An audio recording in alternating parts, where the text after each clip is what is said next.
Live with Conversations with Miss Jery. Hello, world! It is Conversations with Miss Jery, live in Savannah City Market. How are you this week, Miss Jery? I am doing good. Doing well. Yes. That's awesome. Anything special happen that your fans want to know about? I don't know. Well, your grasses almost blew away today. No, it wasn't today. When did that happen? It happened after it was laid out. Oh man, it was dark. No, in order, for your materials to dry, you have to spread them out. But if, like when it's green, it's okay. But as they dry, they get lighter. They get lightweight. So when the wind blows, no. like you could have them spread out and they're all nice and even and all that. But when the wind comes, it just mix everything all up. So, so you had sweetgrass and bulrush and pine all mixed together. Everything, Oh man. So, you don't know when the wind is going to come. This is true. So, and then you've got it head and tail. You would like to have all the heads in one direction. And all of the tails in one direction. But when the wind blows, everything topsy-turvy together. Yeah, Lord. So that's extra work now. Oh, it is. Jerry said, who are you telling? Yeah, what could you do except for to just head them up and, so. When you say head them up, you just mean like get their one end matched with the other. In the same direction. Yeah. Gotcha. So that's what happens. It's a part of the life that you live when you have to spread them out on the ground. Wow. But they were dry at least. Yeah. They do get dry. But then, You have the risk of them blowing away. Have you ever had any just literally blow away?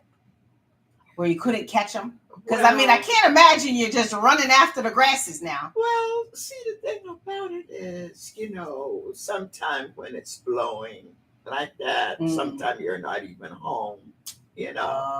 So all of this is going on and you don't even know. You so get home and the grass when you get home and then you see everything and tipsy-turvy. The wind was visited. That's right. Right. Yeah. A visit from the wind.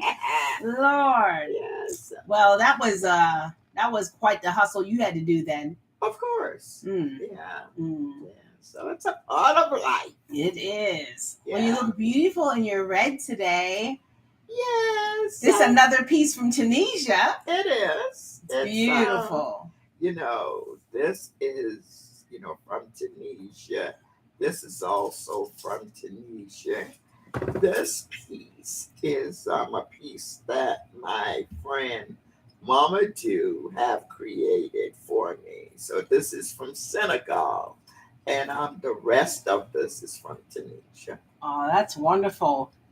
Mamadou's, sits outside City Market to sell his jewelry. Yes. And he's right across from the Haitian monument. Oh, yes. That's right. Where he works. And for those who are familiar with Vinnie Van Gogh goes, it's across from there as well. Exactly. Yeah, he works hard over there, facing all the no-see-ums and the mosquitoes.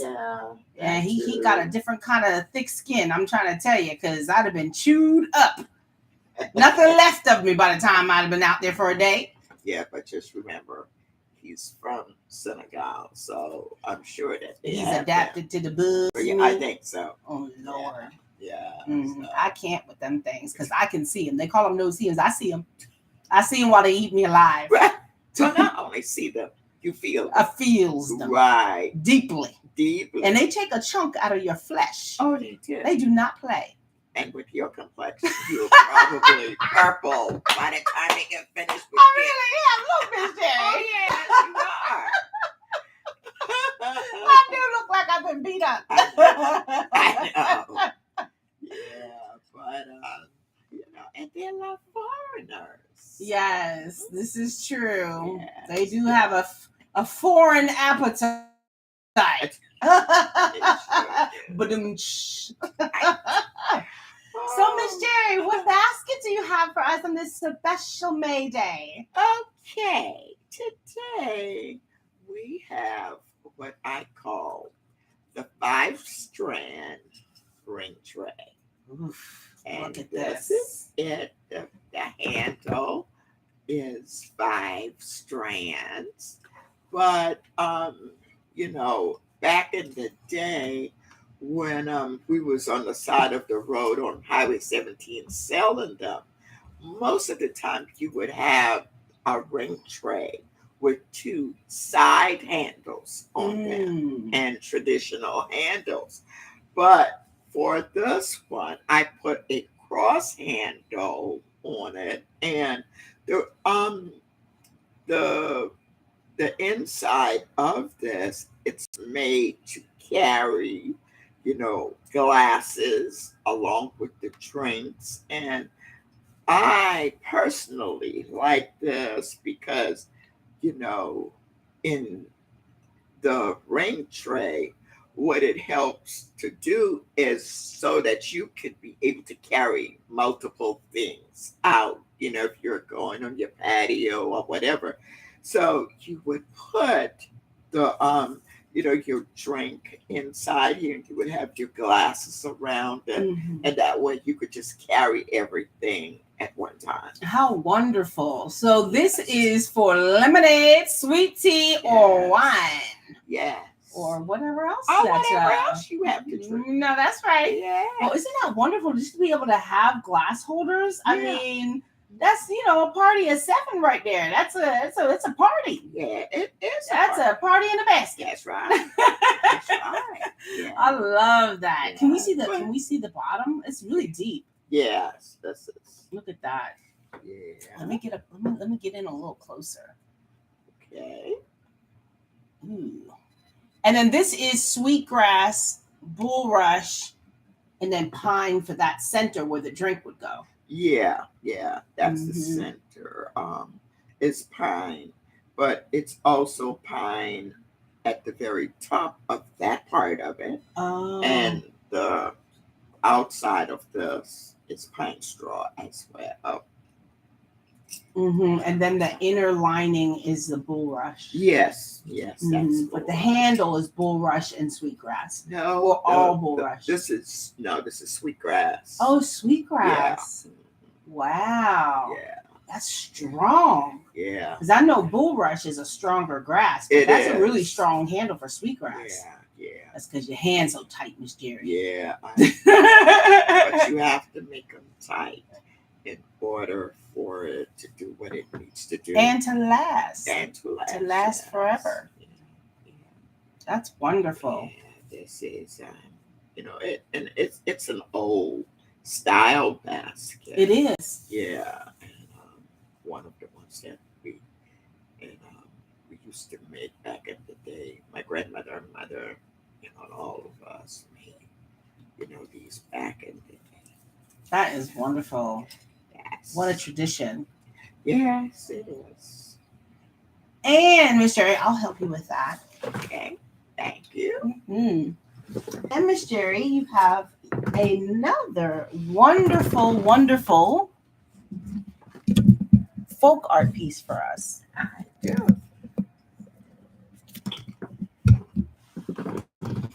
Wow. Well, look it's at bigger that. than I am today. I see. Let me see if I can get a good look. See, your Facebook folks can get a good look. Look at that. Isn't that beautiful? So tell us about this piece. Okay. This piece is a piece that I have never experienced, but my grandmother did. My mother didn't even pick cotton, but my grandmother told me that when they used to pick cotton have this part that it's the cotton is inside these little spurry things that the cotton grows in. Mm-hmm. But my grandmother told me that when they used to pick cotton, they would, um, by the end of the day, their fingers would be bloody because those thorns on the cotton, where you have to go inside and pull that cotton out. I think it's about 4 different spruns on there where it's very sharp, and by the time they're finished, their fingers would be bloody on the end of the day because those things were sharp. But this piece is called "Trying to Get Down These Roads." Wow. Yeah, you know. Although I didn't pick cotton, but my grandmother did. What a tribute, but what a mournful tribute too, because just the idea of waking up every day and to have to face pain, and know that just the work you do every day is gonna draw some blood. Yeah. So your hands get so thick with cuts and calluses. Yeah. This is this is what they had to go through. Mm-hmm. So your grandmother picked cotton, and this was on Boone Hall Plantation? Or do you think she picked somewhere else? See, I don't know where they picked the cotton because I don't know, where they would go to pick cotton, But Boone Hall Plantation, if they did cotton, I don't know. But because they were more for the rice and pecans and things like that. Yeah, I know. We pick up pecans out there, and they had like beans, and there were times when they had peach trees, cantaloupe and watermelon, right, and that kind of stuff. Okay. Boone Hall Plantation. And the candy truck. Yeah.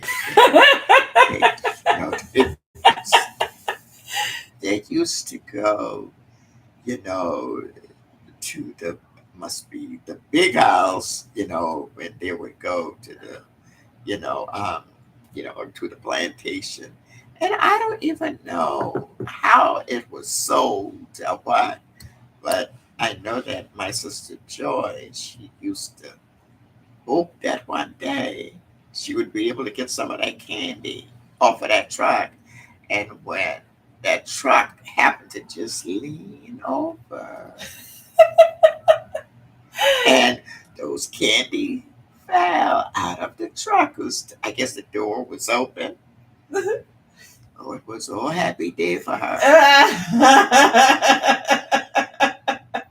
Sweet tooth dreams come true. Right. Yeah. And until today, she still loves sweets. Wow. Yeah. That's a wonderful memory and story. Yes. Well, this piece, again, is full of vibrant colors.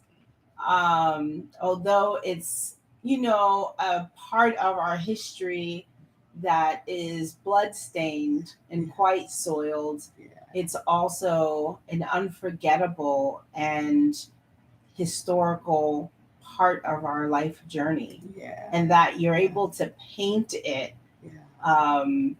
endearingly too, because it's a very endearing piece, but that you're able to paint it and help preserve that history for us is an amazing thing, Miss Jery. Yeah. Thank you for that. Yeah, and it's so many of the things that we've done has been forgotten.